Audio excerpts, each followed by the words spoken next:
Tila ba, nakainom ng ilang galong lambanog ang umalog sa ulo ng mandirigmang taga-France na si Nordine Ubali. Still an interesting one. Dahil sa tagayan mula sa The Filipino Flash, Nonito Donaire Jr. sa edad na 38 taong gulang. At dahil sa panalo ni Donaire, umukit siya sa kasaysayan sa boxing bilang pinakamatandang boksingero sa Bantamweight Division na naging kampiyon at nakuha niya ang WBC Bantamweight World Title noong ika-29 ng Mayo sa taong 2021. Sa ika-11 naman ng Disyembre sa taong 2021, ito naman ang sinapit ng ating kaubayan na si Raymart Caballo sa kamayan ni Donaire bilang unang depensa ni Donaire sa kanyang WBC Bantamweight World Title belt. Kaya sa kanyang pagkapanalo at hawak niya ang WBC Bantamweight belt, nilabanan niya ulit si Naoya Inoue. Ngunit siya ay 39 na taong gulang na at ang resulta ng laban, 2 rounds lang ang itinagal ng ating kaubayan sa kamay ng nagwawalang halimaw ng bansang Japan. At ngayong 40 taong gulang na ang former 4 Division World Champion na si Donaire, susubukan niya na maging World Champion muli kontra yan sa mas batang mandirigma na mula sa bansang Mexico, 27 taong gulang pa lang na si Alejandro Santiago na mula pa sa 3 sunod-sunod na mga labang na ipanalo at may kartada siya ngayon na 27 mga panalo, 3 talo, 14 mga kalabang pinabagsak at may 5 tabla at ang laban nila ay ngayong July 15 na yan, Sabado sa Cosmopolitan sa Las Vegas at July 16 naman Linggo sa Pilipinas. Kaya naman, hindi napigilan na isa sa mga batikang sports analyst sa ating bansa at walang iba kundi si Attorney Ed Tolentino at siya ay nag-alala at naging prangka kay Donaire. At siya nga pala, courtesy po tayo makakwento sa mga impormasyon na ito mula kay Sir JM Siasat ng GMA News Online. Ayon kay Attorney Ed, itong si Santiago ay napakadelikadong kalaban ni Donaire. Napaka-impresibo ang karera nito sa boxing.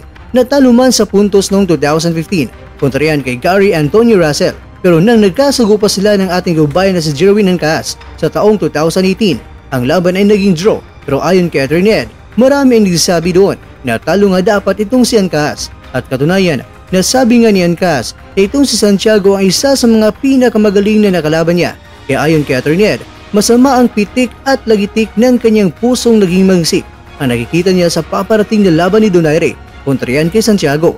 Kasi Donaire ay mula pa raw ito sa isang mapait na pagkatalo sa kamay ni Inoue. Kaya ayon pa kay Attorney Ed, itong si Santiago ay isang pressure fighter at susunggaban ang kalaban na magbitaw ng mga jabs at kasabay na niyan ang mga mabilis na mga kombinasyon. May magandang left hook pa itong si Santiago at over right hand at nagdag pa ni Attorney Ed. Talagang delikado itong si Donaire at may kalalagyan dahil 4 na taong gulang na at hindi na siya ang dating Donaire na kilala natin noon.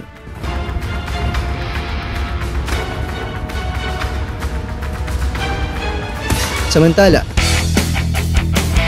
ang isa pa sa mga malalaking laban ngayong buwan ng July ay ang Unified Super Bantamweight World Championship fight sa pamamagitan nila ni Naoya Inoue at Stephen Fulton at gaganapin yan sa bansang Japan ngayong July 25 sa taong kasalukuyan.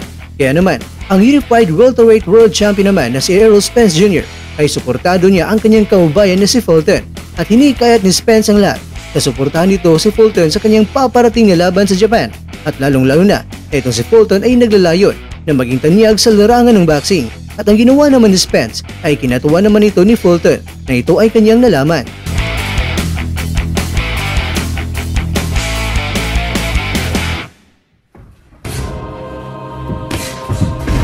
Mga kakwento, sang-ayon ka ba sa prangkang pag-analisa ni Attorney Ed Tolentino? O di kaya ay tutol kayo? Nagpapahiwatig ba ito na tila ba walang tiwala si Attorney Ed Tolentino sa ating kaubayan na si Nonito? Mga kakwento, ano ang masasabi niyo dito? Kaya ni Donaire na basagin niya ang kanyang sariling naitalang kasaysayan sa larangan ng boxing na pinakamatandang Bantamweight World Champion? Ang kasagutan ay malapit na yan mga kababayan dahil ngayong linggo na yan. Kaya sana wag nating kalimutan na ang The Filipino Flash ay ating suportahan. Kaya naman, laban lang, kabayan!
At dyan, nagtatapos ang ating kwento.